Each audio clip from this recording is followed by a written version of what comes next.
are you quarantining, or where are you sheltering right now? I'm in New York. I'm out on Long Island. I normally live in New York City, but got a place out here to kind of get away from the craziness for a little bit. Yeah, I hear you. So, I played one of your songs, one of the AJR songs, sort of leading into the start of this. Um, we got introduced today, sort of for those of you who got to listen to the music I played leading in. Those were some of the artists that's played at Techonomy over the past years. We've had The Fray, we've had Lyle Lovett, who I didn't get into the playlist, but I know David wanted me to get Richard Thompson in there. We started talking originally because we were connected from someone at iHeart, Alyssa Pollock, when we were out looking for an artist. And I mentioned the SDGs, and she got so excited. She said, "Oh, I have the perfect artist for you. You need to connect with Adam from AJR. He's really passionate about the SDGs." But, before we get to the SDGs, why don't you give sort of the audience sort of an understanding of AJR? You formed in 2005, sort of just the quick history of AJR. Absolutely.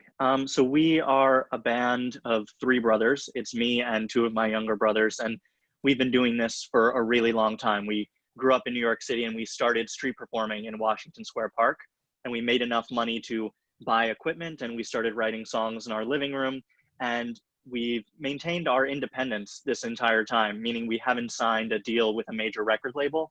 And that's been something that's been really valuable to us and really important to us, because we've been able to maintain our creativity that whole time. The creative control from the music to the videos to the shows, which you've seen, Josh, are completely brainchilds of the three of us. And when you know exactly what you want your music to sound like and what you want the show to sound like, the record label doesn't bring as much value as, sticking with your gut and following your own instinct. And that's what we've done for the last bunch of years. And we started out playing shows for three people, and last year we sold out Radio City in about 2.5 weeks. Great. And you were saying, I don't know if you've announced it, but next year when you go back on tour, hoping MSG, is that the... We are hoping. We have not announced it yet, but thank you for announcing it. But yeah, we'll see. Great. So again, so transition from, you're in this band, you're touring, you're recording music, but you live this sort of dual life, right? You live this life also as someone passionate about the sustainable development goals. How did you get exposed to the idea of the SDGs, and sort of why have you become such a sort of advocate for sort of elevating conversations around the SDGs? Funny enough, I got exposed to the SDGs in school. Throughout my entire time with the band, I've stayed in school. So I did my undergrad at Columbia, my master's at NYU, and now I'm a few months away from finishing my PhD in the relationship between human rights law and sustainable development. And so throughout my academic career, I've been looking at the SDGs, and one of my professors at Columbia undergrad was Jeff Sachs, who wrote the Millennium Development Goals and was integral in developing the SDGs. So having him as a professor kind of started my inspiration, and then I went on to write papers and research a lot about it. And because of my academic background, in addition to the reach that the band has, the UN and I started talking about how we can kind of integrate our platforms and use the platform that we built with AJR and my academic kind of rigor and know-how on the SDGs to help translate their messages of sustainable development and human rights to a younger audience that's looking for more action items and things that they can do that are simple and concrete, but know that they're actually making a difference. So the SDGs come into play there because they are 17 very clear, concrete goals that we're trying to achieve that have very specific indicators that have monetary goals that we're trying to reach. So we've done a bunch of different projects, but yeah, I can talk about them in a sec. Yeah, no, and Jeffrey Sachs is someone who's spoken at our events and sort of someone who, we're close to. Obviously, I told you Bill McKibben spoke on sort of Monday, which was great. And today is sort of one of those SDG type days. We'll have, like I said, Heather Johnson from Ericsson talking about how 5G could help address. Even later on, we have Jessica Rosenworcel, one of the FCC commissioners, talking about how to provide access and connectivity. So really looking at, broadly the SDGs. So you learned about the SDGs, you sort of got excited by this idea of how do you use your platform as far as music and sort of your passion. and you created an organization, Sustainable Partners. So talk about a little about sort of the creation and what that organization is. Yeah, absolutely.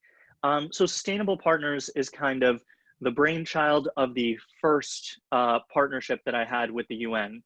And what I saw in working with the UN is a real gap in the space of connecting businesses with individuals using the SDGs as that relationship. And it's funny, I guest lectured at Columbia last year, and I was talking about the SDGs, and I called them sexy. And it's weird to think of them as sexy, but I think of them as one of the most incredible things ever, because I don't think any time in the world's history has 193 countries agreed on the same thing at the same time. And that's what you get with the SDG. So that's why for Sustainable Partners, that's what we use as our framework. And we have a variety of different projects. We've done things with iHeart where we have PSAs that are on the radio, introducing people to the SDGs. And one of the really interesting projects that we're working on now is a campaign called Time for Change. So when you're watching an advertisement or a video online, the retention rates on these videos are almost non-existent. Creators and advertisers both see huge drop-offs on their online content.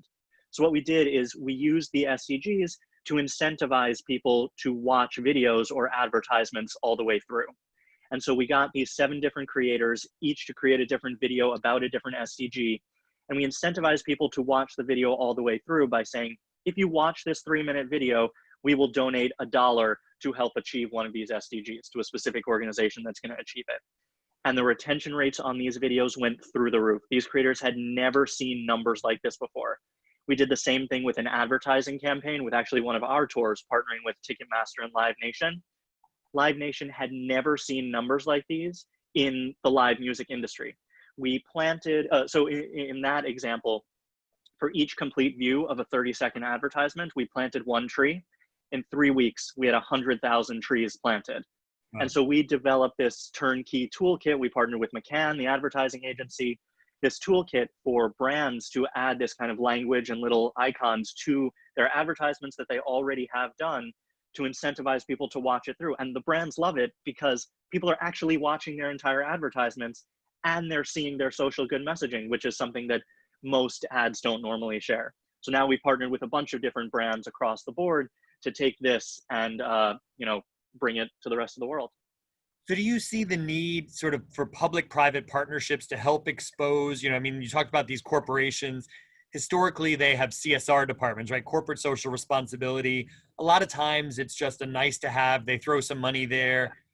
How do you see the brands you're working with and how are they really helping advance, not just, again, showing their ad, but how are they advancing really at their core, these goals? Absolutely. Greenwashing is such a problem. People, so many brands are saying, we're going green and not saying what that means. We've seen so many fast fashion companies do partnerships saying, okay, our shirts are now sustainable because they're using a liter less water than they were before, but they're still using many, many gallons. But the Sustainable Development Goals are that tool to help companies do this. So, for example, the Sustainable Development Goals were agreed to by, like I said, 193 countries. Businesses don't have any formal obligation to adhere to these goals. And technically countries don't either because it's not law. It was a declaration that all of these countries said, okay, we're gonna try and help do this. But in some ways, because it's so clear what these 17 goals are, countries have started to achieve the SDGs in a stronger and bigger way than even their human rights obligations. So a country like Bangladesh has gone so far towards achieving the SDGs, even more than protecting human rights. And so if to apply that on the business side, this is a very public way for businesses to show we are achieving these specific goals. So whether it's in education or health or sustainable cities, there are concrete numbers that can be measured around the world. So if a business like Apple is helping to contribute towards sustainable cities, those numbers can be very public and they can be seen at the policy level, at the government level, and in the private level. Something like a traditional, what I'm calling greenwashing campaign is you can make up any numbers you want, you can make up any language you want, but since this is a standardized public thing, that these 17 goals are what we need to achieve, it makes everybody accountable for the actions that they're calling sustainable. Right. Wow. So, I guess the question you mentioned, you sort of did, you're in the midst of your PhD right now. You guys up until COVID hit have been on the road consistently touring. How do you're going to finish your PhD, you said hopefully this fall, right? You Yeah. may, or is it next fall? Is it this? I'll finish it this fall, but next year I'll have to defend it. Defend it. So, how have you found the time to balance, for everyone out there that wants to do good, but also has their day job, and as your day job is demanding and sort of being on tour, how have you balanced, being able to spend time on sustainable partners as well as, on the band? It's a great question. I don't sleep very much at night. I take more power naps during the day. Yeah. But no, it is a good question. I use each one as an escape from the others. So as I'm working on music or we're on tour, the days on tour are pretty hectic because we do radio promo and then we have VIP meet and greets and then we have sound check and the show and we live on a bus and drive to the next place. But as I get kind of frustrated with that cycle, I take my downtime and use it to focus on something else. And I know most people would say like, oh, read a book, watch a show. That's not, historically, that's not been the way that my mind works. I Right. need to put it towards something that I feel like I'm accomplishing. And the platform that we built with AJR lends itself so well to moving in a more sustainable direction. Because even on tour, we do as much as we can. And it's not a perfect solution, but we do offset all of our carbon from our flights and from our tour bus and things like that. And we try and not to use plastic or plastic water bottles in the venues. So I'm trying to live as much as I can by those actions that I'm preaching on the other side of my life. Right. No, that's great. I want to make sure before we go to the end, do we get to any questions? We have a friend of ours, Clayton Banks from Silicon Harlem here. And Clayton, I'm going to turn on your mic. We're going to try this. You should be able to unmute yourself now to ask your question. Well, thank you. This is a great conversation. I follow the SDGs pretty closely myself, and the one that I'm most obsessed with, well, there's two. One, of course, sort of revolves around internet access, but the other one is poverty. And we're finding out through the pandemic and everything else just how important that issue is in the world, but we're finding out how important it is in New York City. And I'm curious what your thinking is around how we're going to really address that particular one, because it seems to me that living in public housing or being very much on a low-income ladder in this country, but particularly in New York City right now, has an impact when a pandemic comes in such a profound way. So I'm curious, like, I know 2030 is the target, but are we on track with that? Thanks, Clayton. Josh, do you want me to take it? Go ahead. So I like to think in terms of progress and not in terms of daily thinking, are we going to achieve these goals by 2030? Because that for me is just too stressful. There is a clear reason why poverty is the first goal. Every other of the SDGs stems out of that first goal of eliminating poverty. If we can improve access to education, access to health, all of these other things, we can help eliminate poverty. But these specific concrete actions, especially in the US, like you mentioned in New York, that need to be taken are all multilateral. So Biden announced his clean energy and his climate plan, I think it was yesterday or the day before, and he wants to achieve it by 2035. I think that kind of progress is what we need to be measuring in, as opposed to, oh, you're not going to achieve it by 2030, so we're not going to achieve these goals, so let's just stop working towards it. Those steps of progress, I think, are really important. In my opinion, and of course, there are people who disagree with me, but the kind of direction that Bernie Sanders and people like Jeff Sachs are taking with circling certain industries like the healthcare industry and making them a public good and making good on these things that should be human rights, like healthcare, are the things that are going to move us towards that ending poverty direction. But I have to say, Biden's climate initiative does do a lot with helping with job retraining and moving in a green direction, which will have, and I hate using this term, trickle down effects into that first SDG of poverty.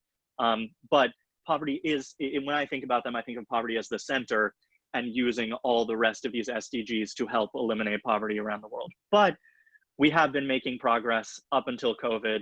Now during COVID and post-COVID, I think we are going to regress a little bit. But these plans, like the one Biden announced, I think are all good things that will help move us in a good direction.